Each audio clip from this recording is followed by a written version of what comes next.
Matrix-y.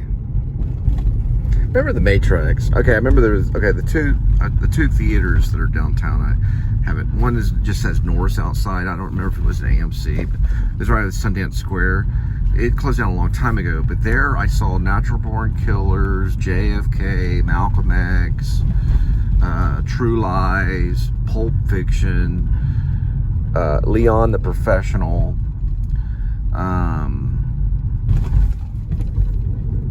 Interview with a Vampire. What else did I see there?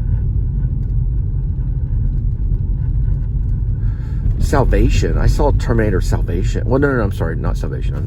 No, it was closed by then. No, it was Terminator Judgment Day, the second Terminator, the sequel to Terminator. Saw that there. It was there like in high school and college.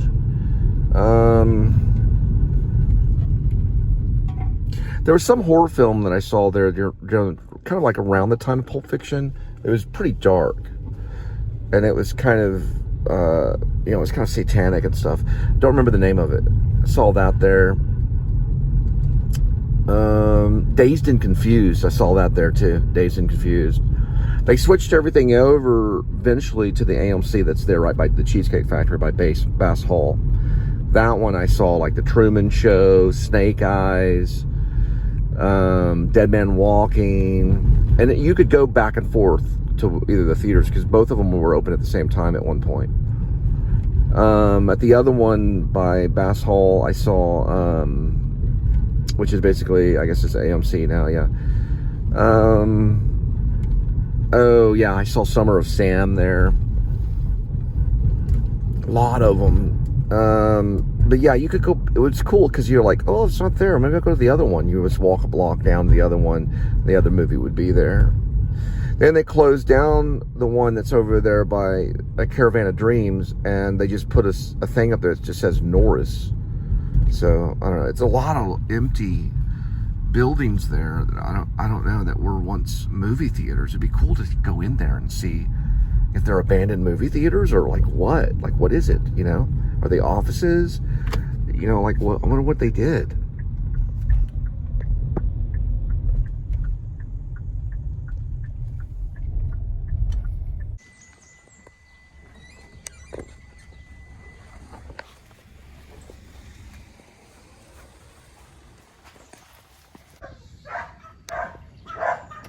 Now, I would say the big chunk of movies, of course, are the malls, like Northeast Mall. Saw movies there. There's Hewlin Mall. They have a few movie houses that are on the outskirts or right there at the Hewlin Mall. Yeah, everything from Close Encounters to Dracula, Bram Stoker Dracula with Gary Oldman, to the mall could suck you in. You could just go to the mall to look at some shoes and all of a sudden you're in the movie theater. Hook with Robin Williams. I saw at Northeast Mall, I saw the first one I can remember is Papa Joe took me to see The Rescuers, which was a Disney cartoon. Jaws 3, I saw that there. A few Steve Martin movies. You know, as a kid in the summertime, you probably try to go to the movie theater every day, unless you had cable, and then you still would want to see the thing that would be advertised on television. Full Metal Jacket I saw at North Hills Mall, along with Labyrinth, you know, The Lost Boys, probably saw that 2 or 3 times. Then right across the street from North Hills Mall, which was there for a very long time, was the first dollar movie. And then it just got out of hand. You could go every day. Yeah, it was $1. You could go see all the great movies would eventually switch over. At least they were really good movies.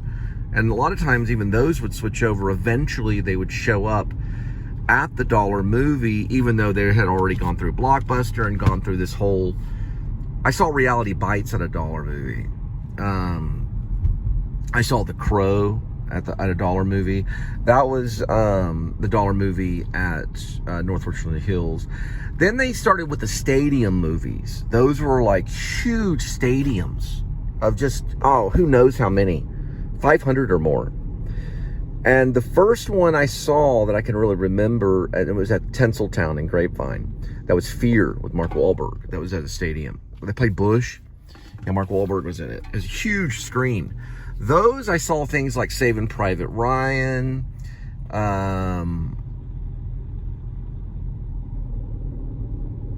Those are the stadium ones. You know what? The stadium one, I might have saw Dead Men Walking at the stadium one. No. I'm pretty sure I saw that one downtown. AMC, yeah. Maybe it was Tinseltown. It might have been Tinseltown, yeah. They had a few smaller theaters at some of the stadium seating theaters. They had the big ones that had the rocking chairs, and then they had some smaller theaters too. But I'm thinking of Tinseltown, what I've seen. Oh, Magnolia. Yeah, P.T. Anderson's Magnolia. I saw that at a stadium theater. It was probably like half full. And these old rocking chair things. Probably Boogie Nights too. Couple times, probably. That was probably done on a stadium theater. It's huge, I mean, just massive screens, almost IMAX style screens. Pretty much almost the same. They still have Tinseltown. I haven't been there in a long time. Just, you know, I can't really think of all of them right now. Anyway, there's just so many of them. Yeah, I was thinking of malls. I got into Tinseltown.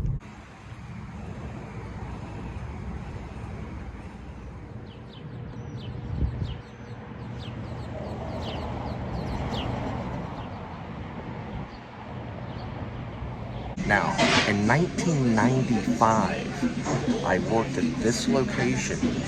Well, I'm not going to tell you why. I'm not going to tell you. I'm not going to tell you. But it was only for half a day. And I'm not going to tell you the secrets of it. 8/27/10, 4.4.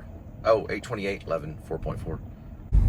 Remember that John Sayles movie called Passion Fish? I rented it from Blockbuster. We were always searching for monologues as actors, student actors, especially in the university. When the next audition would come up, we had to be prepared with a monologue, relatively a new monologue, because you'd been doing the same monologue. I still have my Hamlet monologue from Act 4, Scene 4, How All Occasions Do Inform Against Me. But this was back in the day when you know, you went through the monologue books and you're like, okay, I've done this one, I've tried this one. Yeah, here's that one, I am a typewriter, blah, blah, blah. And all these different monologues. Here's one from a Sam Shepard play. And then I go and I see this movie called Passion Fish. And it's about this actress that hurts herself, and then she quits acting and she becomes a photographer. Cannot think of the lady that played her, but she was a good actress. It's set somewhere in the South, the Bayou kind of thing, you know, probably Louisiana or something in that area. Maybe Mississippi, but I'd probably go back to say Louisiana, because the Passion Fish is part of it. So one of her friends visits to talk to her about her career. You know, her own career, not the lady that had to quit being a soap opera actress. And she says that she has done all these workshops for 10 years, going through all of this stuff, and she finally lands her first, I guess it's not a national, I guess it would be her first feature. And it was like an alien film. And she only had a small role. She was playing basically it was someone that was abducted. I had this monologue memorized. So she was abducted by aliens, and her line in the monologue in the movie, it starts with, "I didn't ask for the anal probe."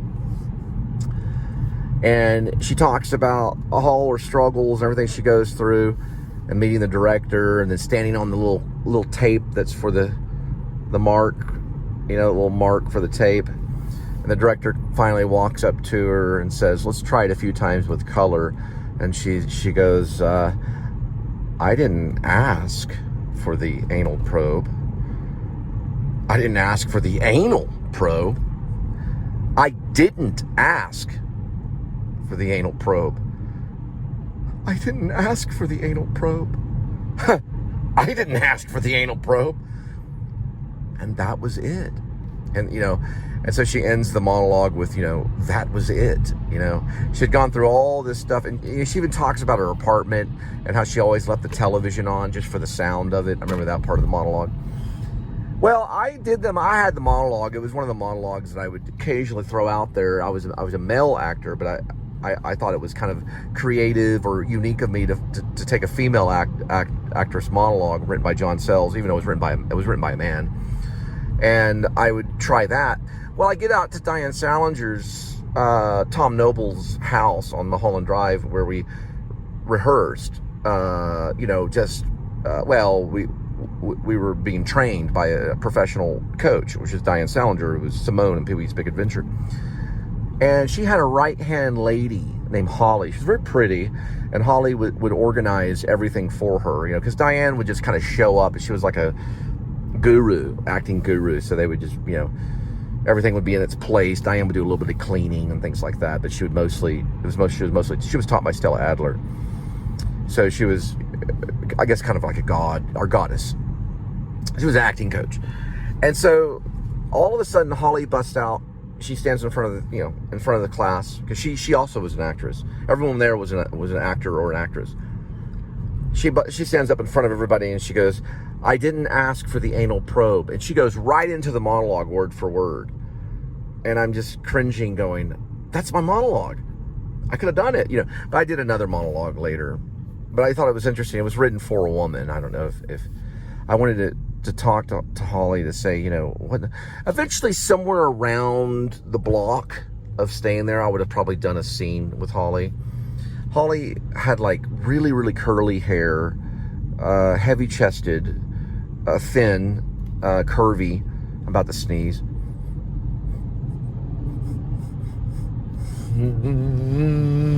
Hang on.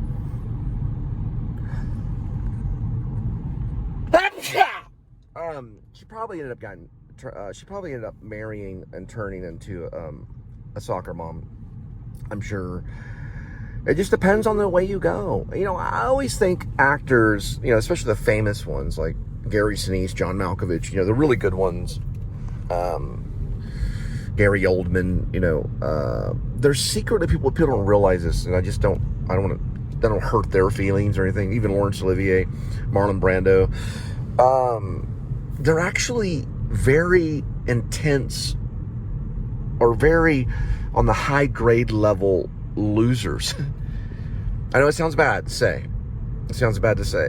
But they're very horribly bad losers that have been pushed into the limelight of this light called fame, to become very, very successful and great. If that makes any sense.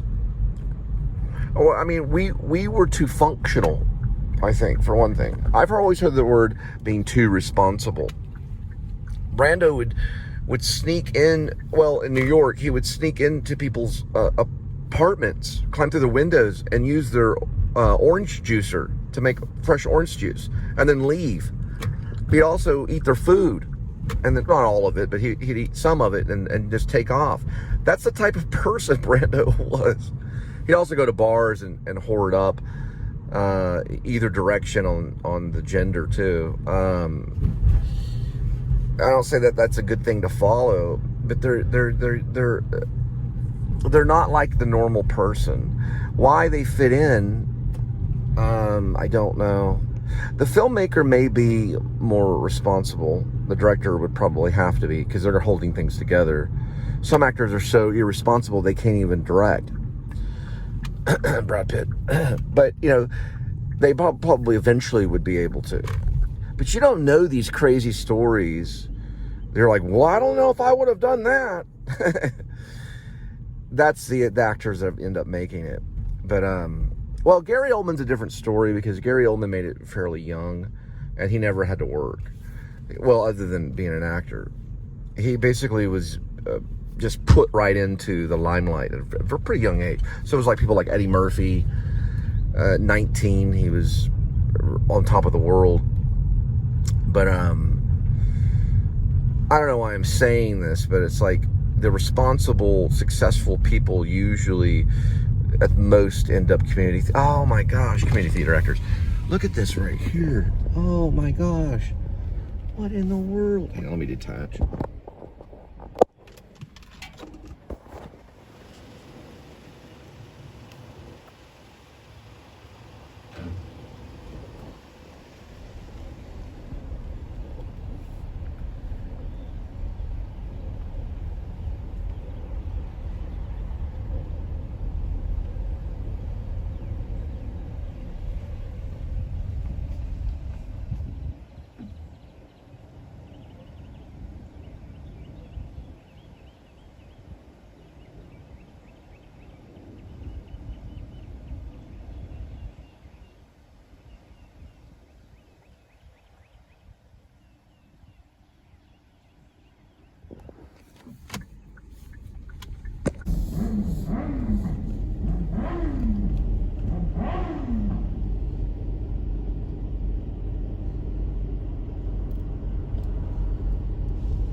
right, another night of delivery.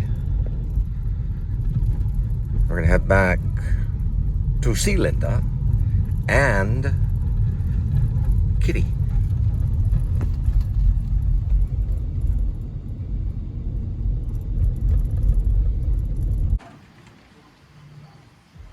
Thank you. Yes, sir.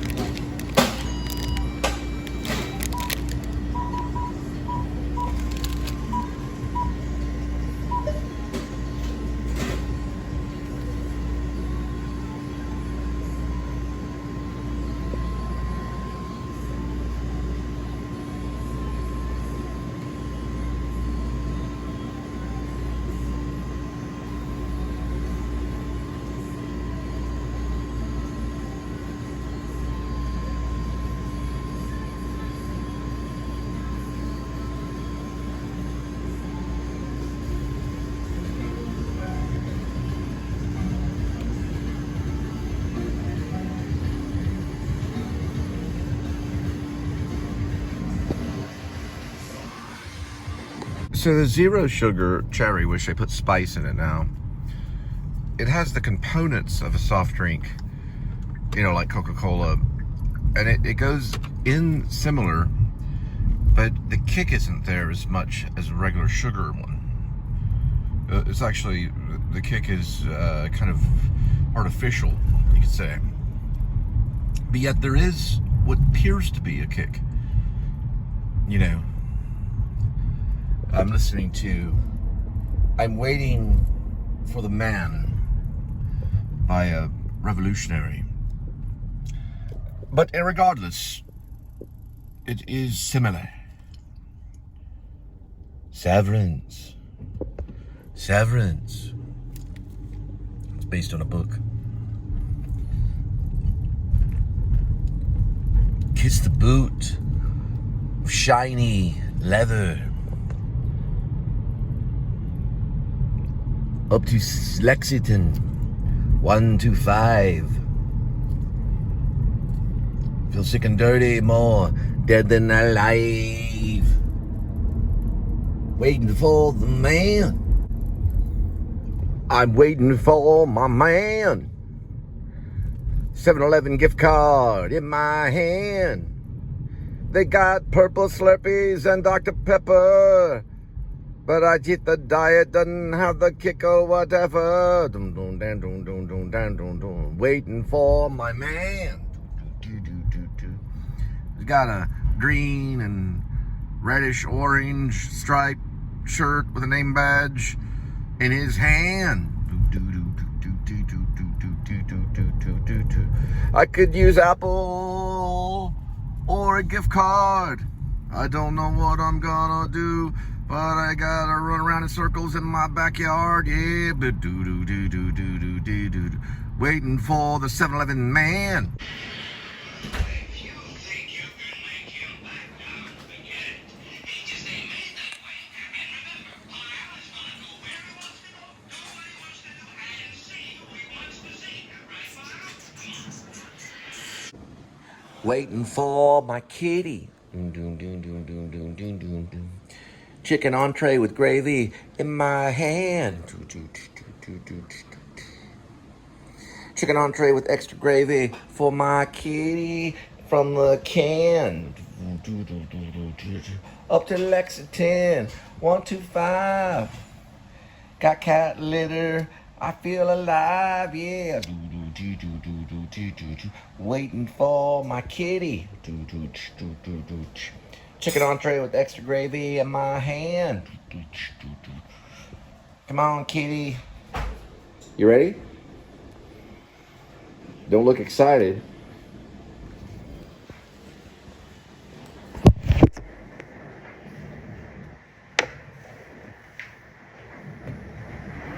Where is this tray? Waiting for my kitty. We could probably use. Well, we could use this kitty. Here we go, kitty. Here we go with today's kitty. 9 lives. Each life has a number. Numbers 1 through 9.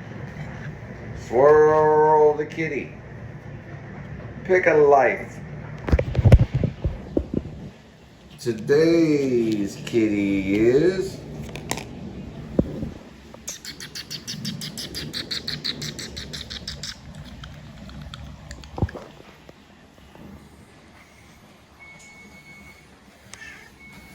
Edmund.